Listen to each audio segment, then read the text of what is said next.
Komiteti i Punëve të Jashtme i Parlamentit Evropian ka miratuar një raport të mërkurën ku vlerësonte angazhimin e Shqipërisë për anëtarësimin në Bashkimin Evropian. Por në raport evidentoheshin edhe disa kritika, ndër të tjera theksoi nevoja urgjente për thellimin e reformave. Prioritetet kryesore përfshin forcimin e pavarësisë gjyqësore, luftimin e korrupsionit dhe krimit të organizuar, si dhe mbrojtjen e të drejtave themelore nënvizohen në raport. Raporti pasqyronte zgjedhjet parlamentare të majit 2025, duke i përshkruar ato si konkurruese por të zhvilluara në një mjedis shumë të polarizuar me shqetësime mbi përdorimin e burimeve administrative. Mes të tjerash, raportuesi për Shqipërinë në PE, Andreas Schieder, tha se anëtarësimi i Shqipërisë nuk është ende në vijën e finishit. Kryeparlamentarja Elisa Spiropali ka zgjedhur të mos i shohë këto kritika të eurodeputetëve, ndërsa ka sulmuar PD-n dhe kryedemokratin Sali Berisha për deklaratat e këtij të fundit të bëra nga Brukseli. Sipas saj, socialistët e kanë bërë mirë detyrën në sytë e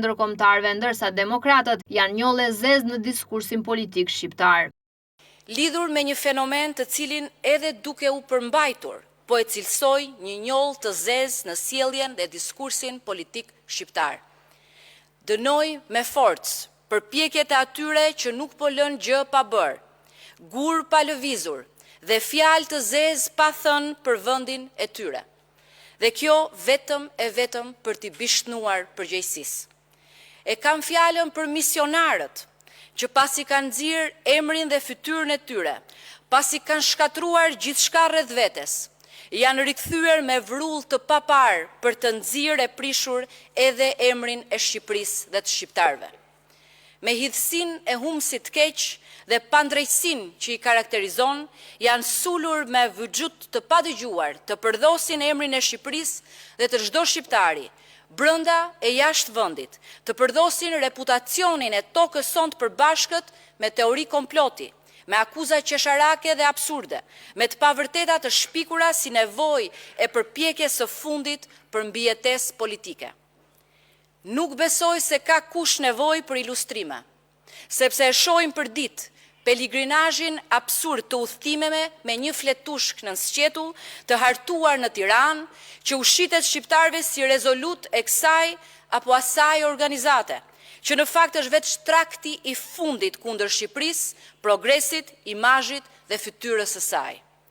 Prandaj, rezoluta e miratuar, ajo që të gjithë ne duhet lexojmë, është ajo që miratoi dje Parlamenti Evropian, një nga strukturat e BE-s me cilën ne po punojmë ngushësisht, ndërsa miliona turistë nga e gjithë bota vinë në Shqipëri për të shijuar bukuritë e vendit dhe mikpritjen.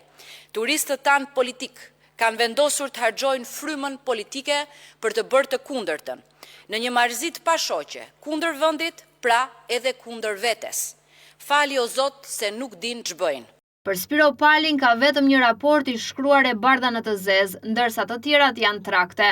Raporti i Parlamentit Evropian ishte krejt i qartë e zeza në të bardhë, është ai që kemi lexuar dhe ai që duhet lexojnë të gjithë, jo traktet. Kujtojmë këtu se është i njëjti raport që kritikon socialistët për zgjedhjet dhe mosarritjen e reformave për integrimin e vendit.